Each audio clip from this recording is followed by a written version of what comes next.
Hey friends, I'm Mel and welcome to my kitchen. Fall is in full swing and it is beautiful here in East Tennessee. That means cooler weather that's perfect for soups. Today I'm sharing with you my family's top 4 favorite soups that I have made over and over again. 2 of them are dump and go Crockpot meals, and the other 2 could also be made into Crockpot meals real easy. And let's start with some Crockpot chicken tortilla soup.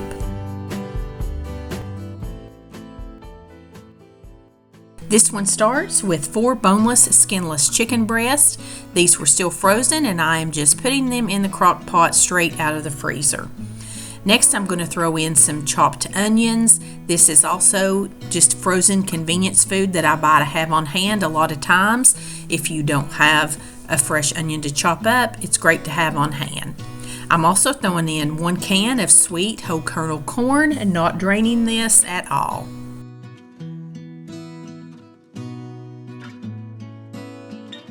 I'm also going to put in 1 can of red enchilada sauce. This little can packs a lot of punch in adding flavor to this soup.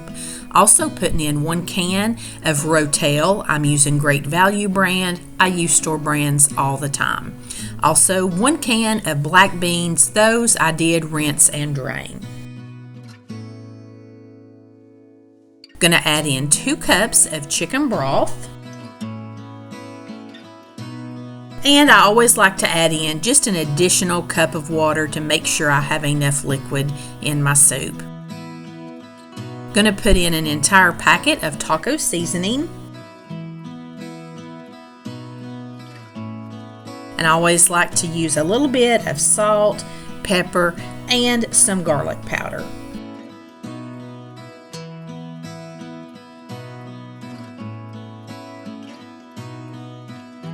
I'm also going to throw in about 1/2 teaspoon of chili powder to give it some more depth in the flavor of it. I'm just going to stir this together, put the lid on this, and I let it cook on low all day long. You can also cook this on high and it'll be ready in about 4 hours or so. You just need to make sure that that chicken is cooked all the way through. When I came home from work that afternoon, I checked my chicken was done, and I'm just taking my meat chopper and chopping that chicken up with it, shredding it right down in the pot. I don't even pull it out and shred it on a plate. You can just push it up to the side of your crock pot, and this little tool does all the work for you. Now, I have seen people shred up regular little flour tortillas and drop that down in here and let that cook along with the soup. I've never personally made it like that, but I've had it made like that at other places, and that was really good. But a lot of my family likes to eat this with corn chips.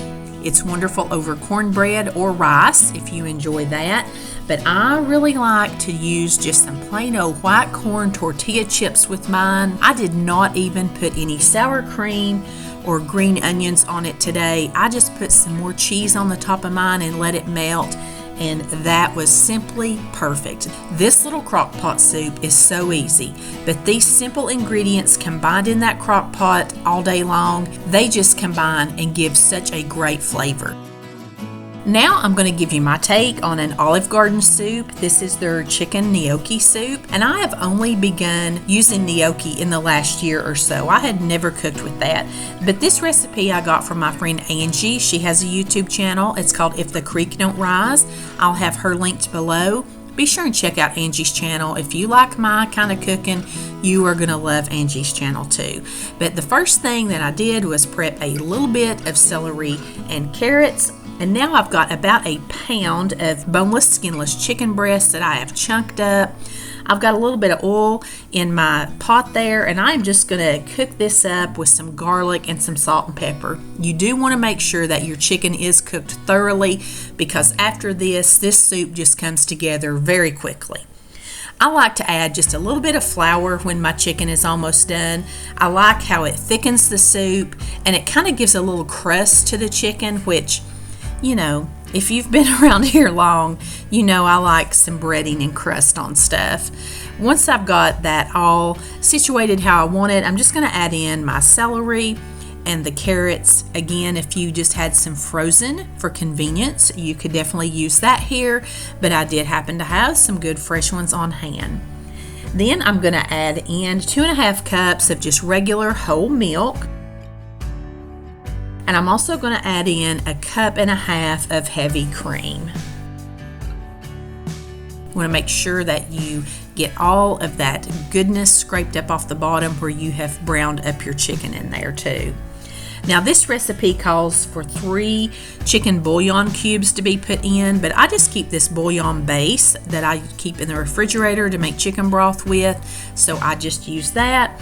And I'm going to hit it with just a little bit of salt and pepper. And I'm just going to put the lid on this and let this come up till it's warmed just to a nice soft boil. Let it all come together and get warmed up. About 5 or 10 minutes is all that took.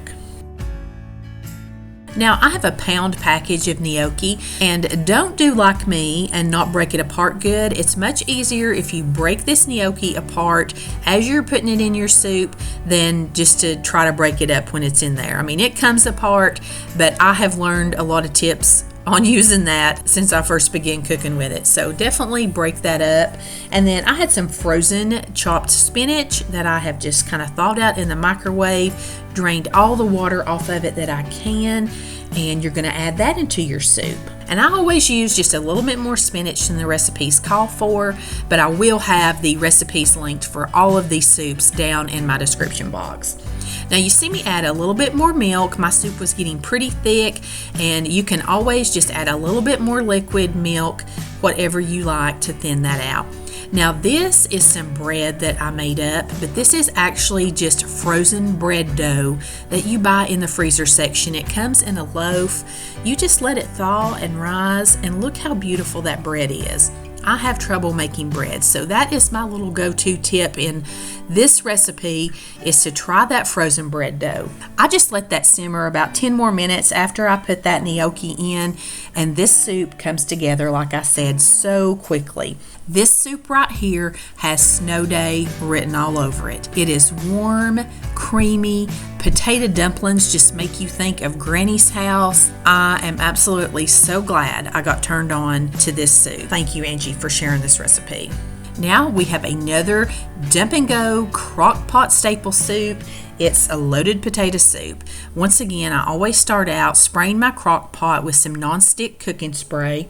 I'm using just a regular size bag of frozen hash browns. I like to use the diced ones, and I'm also using those frozen diced onions again. Over top of that, I'm putting in an entire 32-ounce carton of chicken broth.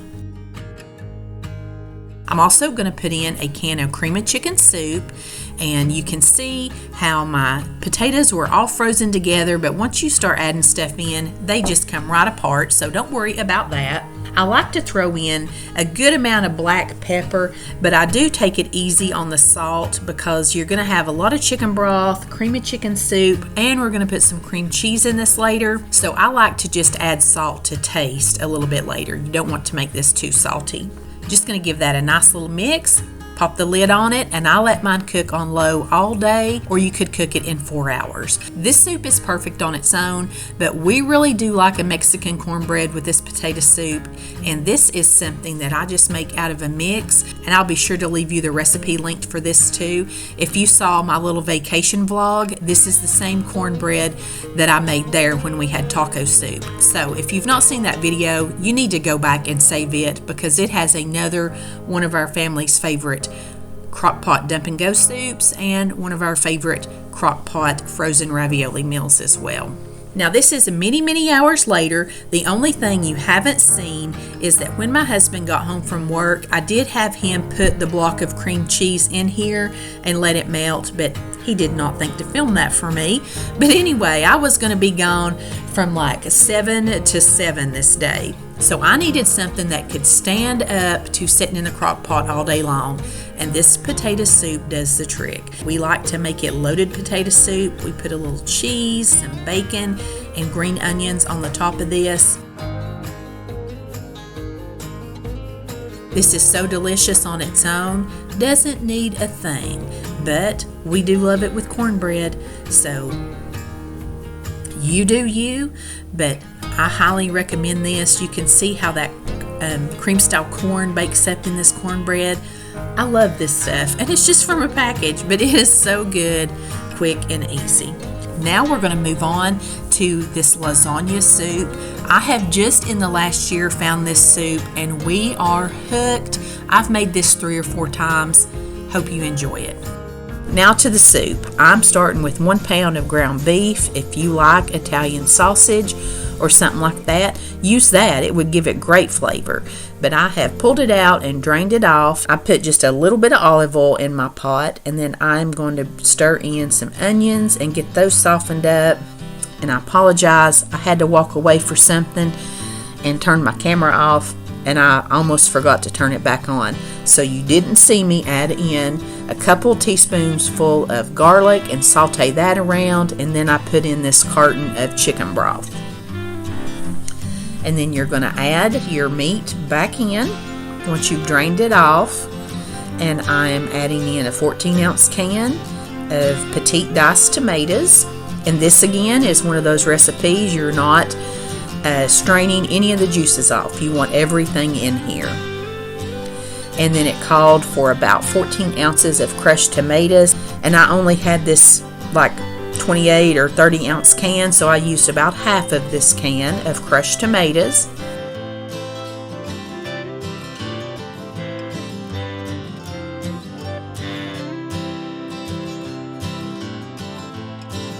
And then it calls for a couple of tablespoons full of tomato paste, so I had this little 6-ounce can and I used about half of that.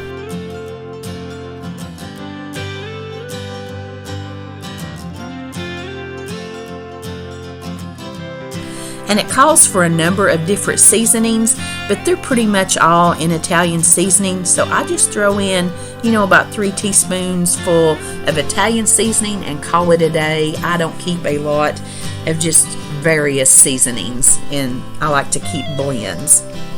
Throw some salt and pepper in this. Then we're just going to stir it all together and bring it up to heat. I'll leave you recipes, pins or recipes for everything that I can today down in the description box. And I'm actually going to leave you 2 pins for this because I loosely followed the Pioneer Woman's lasagna soup, but then I had another one where you just cook the noodles in with the soup because I wasn't going to dirty up another pot just to cook noodles. I just cooked them in with this. So I just kind of took both of those and used a little bit of ideas from both of them. So anyway, bringing it up to a boil, cover it. I let it cook, 20-30 minutes, just stirring it ever so often. Got it up to a nice boil, cut it down and let it simmer. Let everything get all incorporated and all those flavors kind of come in together. And here's that half a can of tomato paste and crushed tomatoes. I just put that in a freezer bag and labeled it and put it in the freezer, and I'll make this soup and have those ingredients already ready. Now while your soup is over there coming together, you're going to mix up the cheese part of your lasagna, and this is about 1.25 cups of mozzarella cheese, and then it calls for 1/2 cup of Parmesan, and then 8 ounces of ricotta cheese. So I used about half of this container. You're just going to mix all this up, and you're not going to add this into the soup, while it's cooking or anything. You'll save this to the end and put it on top of your soup, and then as you eat it, you kind of stir it in and it kind of melts down into it. It's so yummy. So you can see I've got it back up to a decent boil here, and I am using oven-ready lasagna noodles. You can use the others. I've seen people use all different kinds of noodles in this soup before. And it called for about 8 noodles, and you're just going to break them. And I had a couple of them stacked up there, and it was hard to break, so I just went back and was like breaking 1 noodle at a time, and I would kind of break it from each side. But it called for 8, and I probably broke up about 4 of them, and then I stirred them in to kind of see, how that was looking. Then I done 4 more and saw where that was at. And I went in with a little bit more too. I might have done 9 or 10 because, like I said with my chili, I like my soups to be a little bit thicker. And the instructions did say to have a little bit extra chicken broth to add in, because as this cooks, these noodles, it will get thicker. But you can, reconstitute it some with the chicken broth. And another thing, the next time that I make this, I don't know why it said chicken broth, but I think beef broth would give this an even heartier flavor. It was good. We all liked it a whole lot. And we even liked it as leftovers. Now, it doesn't have the same texture. It's more like a lasagna when it's left over and you heat it back up. But the flavors, of course, got even better the longer it set. But this was a lot of fun. I've seen this soup floating around for a while. It was delicious. It's like lasagna, but easier. It was something just a little bit fun and different to try. And everybody liked it. And I have made this lasagna soup now with the beef broth, and it gave it an even deeper richness. We love it both ways. It was wonderful. The little bread that you're seeing here, I actually made a Dutch oven bread.